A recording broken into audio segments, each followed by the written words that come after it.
It is 9:06 AM. We're going to be joined by Jan Aage Fjortoft very shortly to look ahead to tonight's Champions League and talk about an incredible week so far.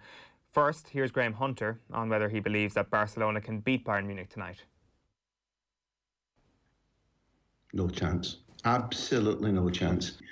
I live and work in Spain. I'm really pleased you enjoyed the Barca-Napoli tie so much. And the first half was extremely interesting. Messi did special things.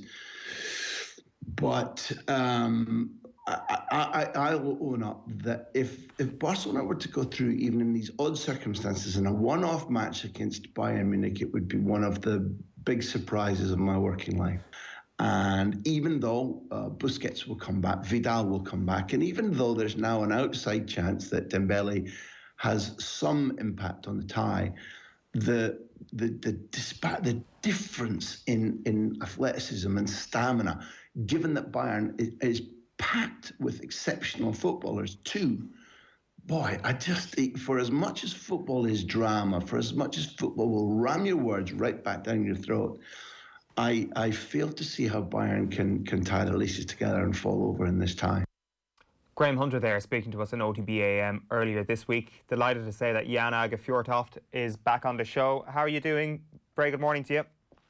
Good morning, boys. Great to be back on your show. Yeah, great to have you. Let's actually start with what Graham Hunter was saying there. No chance for Barcelona tonight. One of the big surprises of my working life is what he said. If Barcelona get the job done tonight, surely not with Lionel Messi in the team. What do you reckon? I agree with you. I mean, I respect Graham Hunter. He knows Barcelona. I also saw that Lothar Matthäus said that Bayern Munich got to play very badly to not win against Barcelona. I don't agree. A team with Lionel Messi will always have a chance. And remember, I was live in Camp Nou when Lionel Messi made Boateng look like he was falling over like a statue in the old Greek city of Athens. So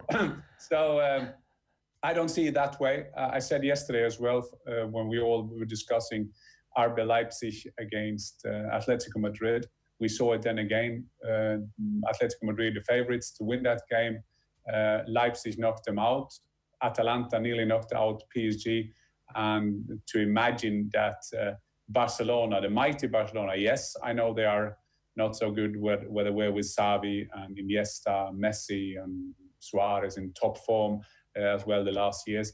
But this will be a tighter game that people do believe. I think is there a feeling that because of all the trouble Barcelona have got, they have no chance in the Champions League. Barcelona will always have the chance in the quarter-final of the Champions League. How confident are Bayern Munich going into this? It does seem that it's very well-placed confidence. Does it ever border on arrogance with Bayern? Yeah, but there is no arrogance in the camp of Bayern Munich. Hansi Flick, one of his great strengths is that he's managed to take that big club Bayern Munich with all the great individual players and make them into a unit. He made them look like a team.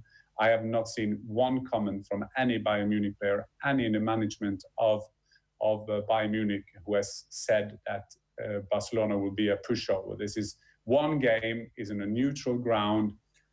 I think that Bayern Munich would have won over two games. I think they would have made them more favourites, but there is nothing in international football's history that think that games like this will be easy to take them to the next round.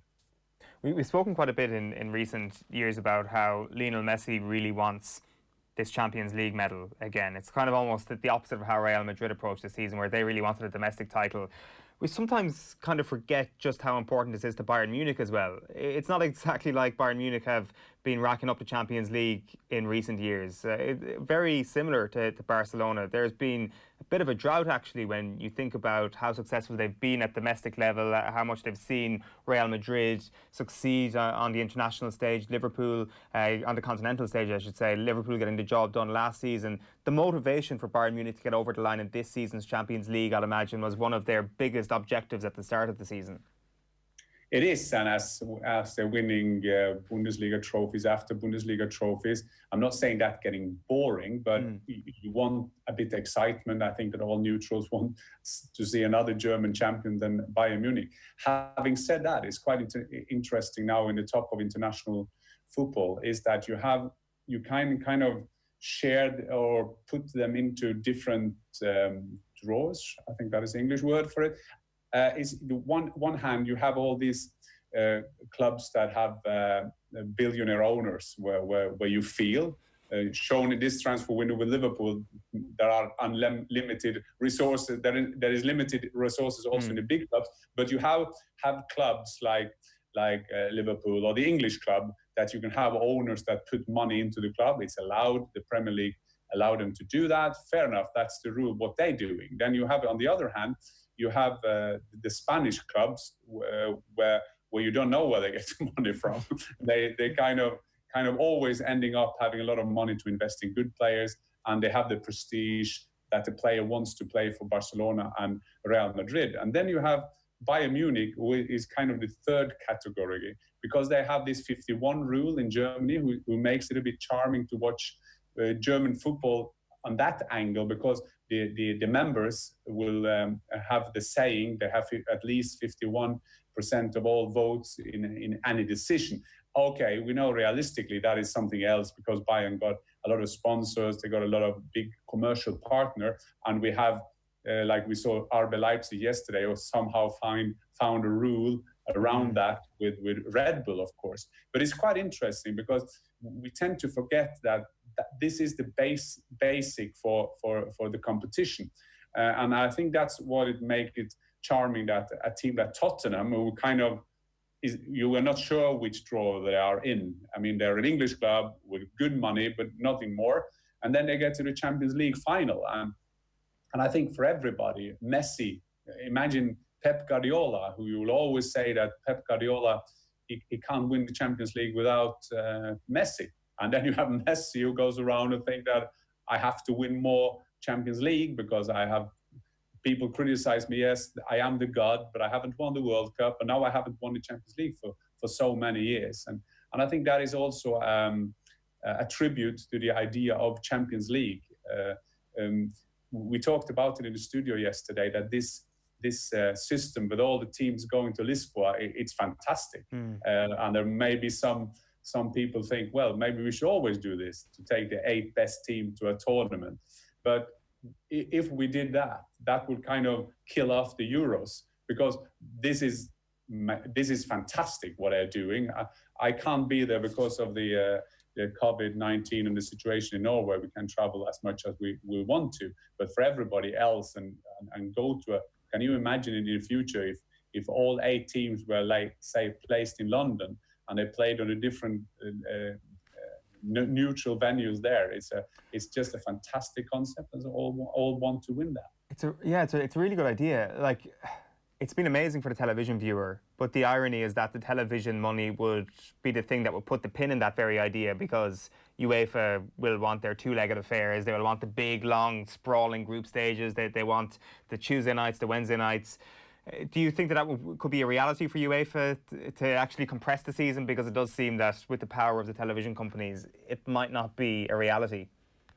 Well, you can say it and see that on different angles. Because if you say, okay, we maybe not the best 8 then, or best 4, they can always be thinking of how they do it. But let's say they do best 8, and still they could get extra money for that. I agree with you. With television rights, I mean, we're ending up now that the only thing that we want to see live on telly is sports. So I mean, that kind of keeps the prices up. I think what in a short term that won't happen, because as I said, UEFA is also doing the Euros, and they want to keep the Euros in competition with the World Cup, who is every 4th year. So then they will end up with cannibalism. They will kind of eat up their own concept. But if I'm 100% sure that there are commercial people and in and around UEFA and outside as well that will see this as a fantastic idea, and a fair point that you're saying that they want to get them going. But I think for a neutral fan, because my teams are not among the 8 now in Lisbon, they will see this as a better way of doing it, because sometimes you feel that the away goal rule shouldn't decide who went to a Champions League final. That's really interesting. Sorry, Shane, go ahead. Yeah, Jan, just on RB Leipzig, we were speaking about them this morning, and this whole idea of new money and teams that have pumped a lot of money into their squads. What's the attitude of RB Leipzig within Germany? Is it that they are indeed the most hated team in the country? And then I guess the second part of the question: how impressive is Julian Nagelsmann as a character and a manager at just 33? Well, I think that in Germany you have this 51 rule. Okay, so Red Bull found a way to get the Leipzig club. Remember, 4 years ago they weren't even in the Bundesliga, and they found a way to go around that. And then some people, if we were in a court now, people will say, oh, but Bayer Leverkusen, that is a part of the Bayer company. Wolfsburg is a part of Volkswagen doing the cars, and Hoffenheim with Dietmar Hopp. But it's true that Red Bull and Dietmar Hopp especially has been a lot of criticism towards them in Germany. But I think that when we discuss RB Leipzig, we discuss two different angles. That is one of them, is should that be allowed or not allowed? That is one discussion.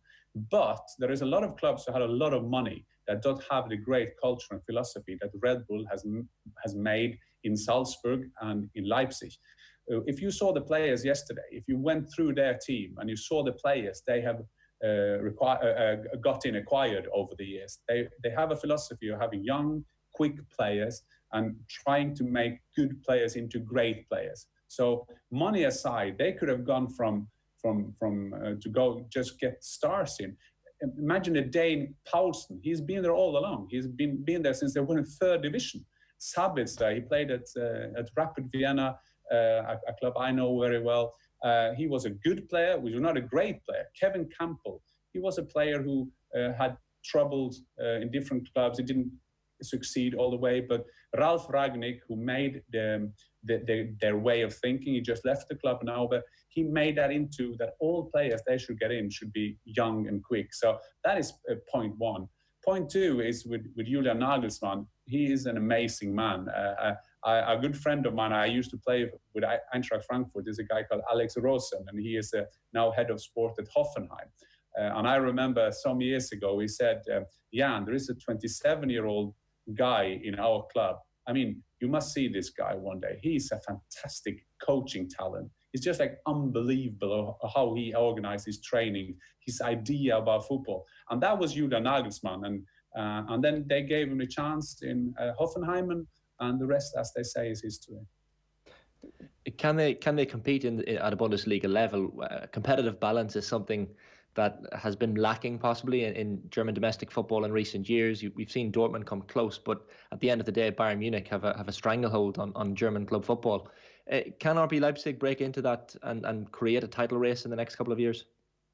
I think everybody hopes so, but the thing is that Bayern Munich are so ahead of the culture, the performance culture at the club, the will to win, and also the financial muscles they do have. You can say that Red Bull got the same with Leipzig, but they are very loyal to their philosophy. They are very loyal to their ambition how to run the football club. And as for a short term now, to lose Timo Werner to Chelsea is, of course, a big loss for the club. But I mean, everybody will use Leicester or other, and there's not a lot of other clubs to compare with, but to take the next step. And I think RB Leipzig will be up there, but this season they lost so many stupid points at home against weaker teams. In the big games they were at it, but they were losing too many games. But one will hope that there could be some challenges. And in the big speculations now about Sancho, I think that is all about, can Dortmund keep on to their best players? Can Red Bull or Rasenball Leipzig, could they keep on to their best players? Bayern Munich can always keep the best players, and so far the record shows that RB Leipzig losing Werner and the history of Dortmund the last 3, 4, 5 years is that they are losing the best players when they're going into next levels. We want to come back to the transfers in just a moment, but just one more on Nagelsmann. It's interesting that you've got some personal insight into Nagelsmann, the man. We're very familiar with how he sends his team out and his philosophy on football, and it's really admirable.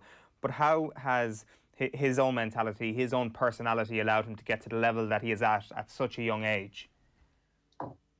I think one of the main reasons for Julian Nagisman, you see around, even in English football now, there is a kind of change of generation. You get the Lampards, the Solskjaers, the Artetas into the game. We've already had Pep Guardiola, is a bit older, but still that generation is more or less taking over the different coaching jobs now. And I think that one of the main strengths to Nagelsmann is he's a very good guy. He's very he's humble, but at the same time, when he speaks to a Pep Guardiola, he speaks to the big coaches, and it's funny now that Tuchel and Nagelsmann will meet up, because the Tuchel gave Nagelsmann his chance in Augsburg when they were together, and he was probably 12 years old than Nagelsmann, because he's so young. But still, he managed to find his own way. And I asked my friend yesterday before the studio to describe Nagisman, and I'll get it out here because I got it on my WhatsApp. And he wrote, and I need my glasses now. And he said, 1, he is incredibly talented as a coach.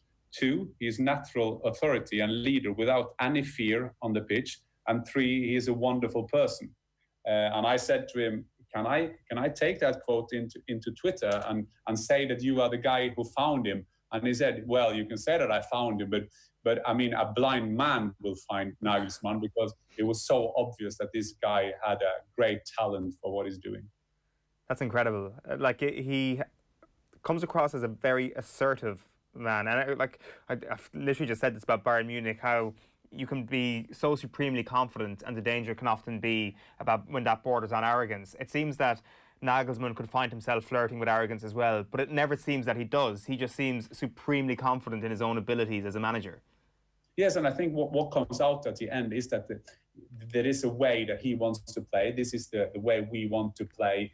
We had some analysis yesterday before the game, and we were looking for that pattern in the game, and this small thing with a defender giving it up to Sabitzer, who at the first touch will give it to Olmo. Olmo will use his first touch to break over the midfield line of the opposition, and things like that. That is thing that you practice in training, and I agree with you. This is a man. He comes over that he is confident in his own abilities, but this is a learner, and there is no surprise that when Guardiola came to Germany, he was one of the first who wanted to know everything about Pep Guardiola. And we see reports that they have a good understanding. They kind of discuss, they think of ideas of football, and that confident that a young lad like himself can do that. I think that's sometimes kind of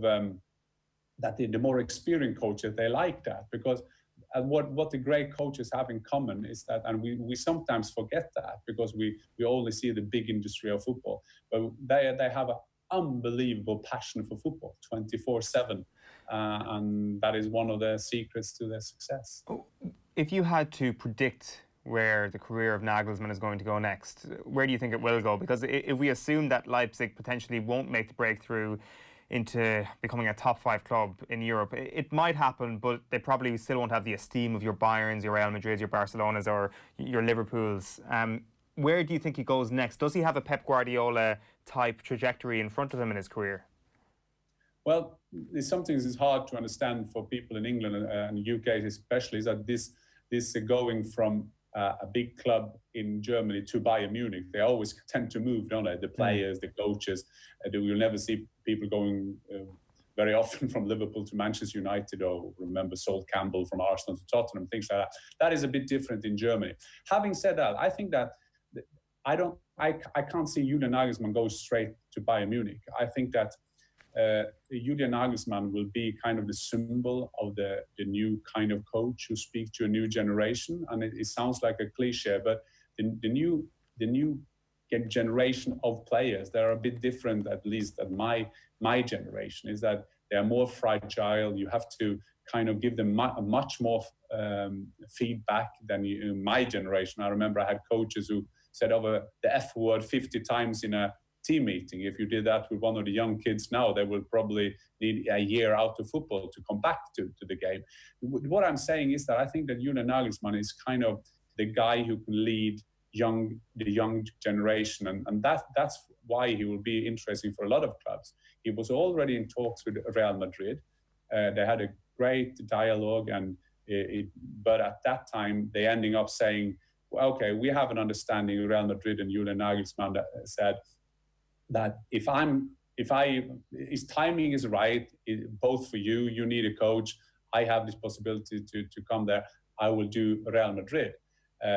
Having said that is Spain. We always know, sometimes underestimated, that the Germans are very respectful to English football. They love the atmosphere, they love the history of football, of English football clubs. So he can end up anywhere. He will probably one day end up in Bayern Munich. Like I always say, that Germans want to have a go at Bayern Munich. We'll see what Klopp will do in 3-4 years' time. Will he be the German national coach? How hungry is he to be in a day-to-day basis? But the Germans always want to manage Bayern Munich. But I don't think that will be the first stop or step for Julian Nagisman. Right, so it's going to be very interesting to see what does happen next. Just two quick transfer stories to touch on before we let you go. Jadon Sancho, it's been something that we've spoken about at length. You obviously have good information on this story. What is the legitimacy rating out of 10 that Jadon Sancho leaves Borussia Dortmund this summer? Well, it's all ending up being a middle between of Germany and England. I put out a tweet this morning. I spoke to someone at Dortmund. They are 100% sure that he will stay in Dortmund. When their head of sport goes out and say that he will stay, in Germany they say Sork is a strong person. In England they say this is just a strategy to get him out, to get the price they want. And the so-called deadline is fair enough for a club to say that when we go in training camp, we want to have all the players that we will plan for next season. Manchester United would have done the same with Greenwood. Sometimes when you do that, people don't want to listen to that. But everything is most likely that the player will stay. Dortmund, this is not a game and strategy of Dortmund. They want him to stay. If the player goes out and say, I want to leave the club, I want to join Manchester United, the game will, of course, change. But as for the 14th of August, there hasn't even been a bid for Manchester United. So at the moment, it's most likely that he will stay in Dortmund. Jan, you mentioned there that you don't think Dortmund are playing a strategy, and that's something that Manchester United certainly think Borussia Dortmund are doing here.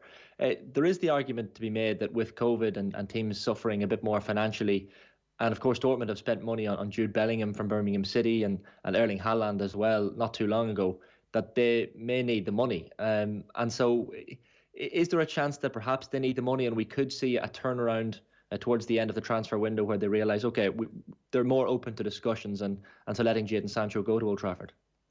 Yeah, there are a lot of arguments for Dortmund that they should let him go to get the money. And even that because of COVID, they are lacking 81,000 fans every game. Of course, that will make them lose money. But for Manchester United, the strategy can't be that they will need the money. I mean, they have to make the strategy based on that they want the player. Yes, they want the player, and if you follow the English press, so coincidentally, all English journalists are writing the same. I'm not saying anything more, but they are doing that. But in Germany, everybody is clear on that Dortmund have the financial thing under control. And the 10th of August, when Sork spoke to the media, they even said that they extended his contract with 1 year. That made them also a bit surer, even more sure that they can delay this 1 year. So they could, next summer, without being in any stress, they can sell him next year. And as you said, COVID has changed it a bit, because I think that it was Dortmund's plan. I think they would have let him go for 120 million euro. I think that. But coming into this window with COVID, there is no Spanish teams who can pay that money for him. There are not other English teams that could pay that. Maybe PSG, but Jadon Sancho wouldn't go there now. So they maybe think that next summer is better.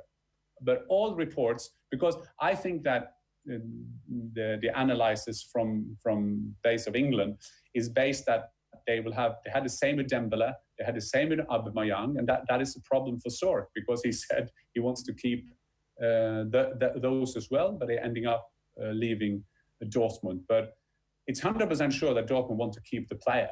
The game could change if, as I said, if the player goes out, but they won't sell him because of financial thing.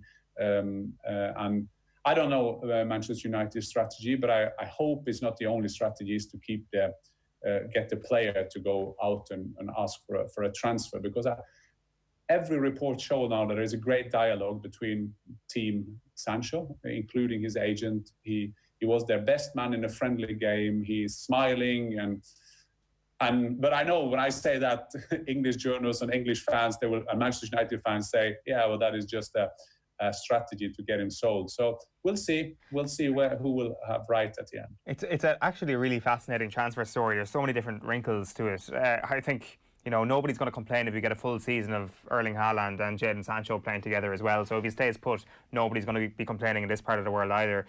One last question, just on Thiago Alcantara. Is he going to Liverpool? What's your sources telling you on that front? Well, the Thiago story is quite interesting, because Thiago, they planned with him, and he was a bit injured, and then Bayern Munich managed to have a great duo in Goretzka and Kimmich playing there central. Then Pavard got injured, Kimmich got to go right back, and you know, things and timing change it up. And then they were talking about the length of his contract, and then Bayern Munich said, yeah, okay, at the end of the day, you'll get your 4-year contract. And then suddenly the player who wanted 4 years said, no, I have to speak to my wife. And that is always a signal that something has happened in between. So Thiago will leave Bayern Munich. I'm 100% sure about that, as we can be. Liverpool want this player. Klopp, of course, know him, and this is a much more sensible kind of transfer fee. People are talking about 30 plus, still unbelievable money, but compared with the Sancho of this world and Havertz, that is just peanuts in this market. So it's most likely that Thiago will leave Bayern Munich. I see that Bayern Munich, like Manchester United are doing, they're throwing in their stories about other clubs, other alternatives and things like that. But it's most likely that he will go to Liverpool Football Club. Right, very interesting. Listen, Jan Aage Fjortoft, it's fantastic having you back on the show. Thanks a million for being so generous with your time. Thank you for having me on, and see you later, boys. Jan Aage Fjortoft, ex-Norwegian footballer, Premier League legend, and very much an insider on some of the big transfers this summer. Still plenty to come on OTB AM this morning. We've got boxing next with Ronan Mullen, and we'll be bringing you Deal or No Deal before 9 AM. We're back after these.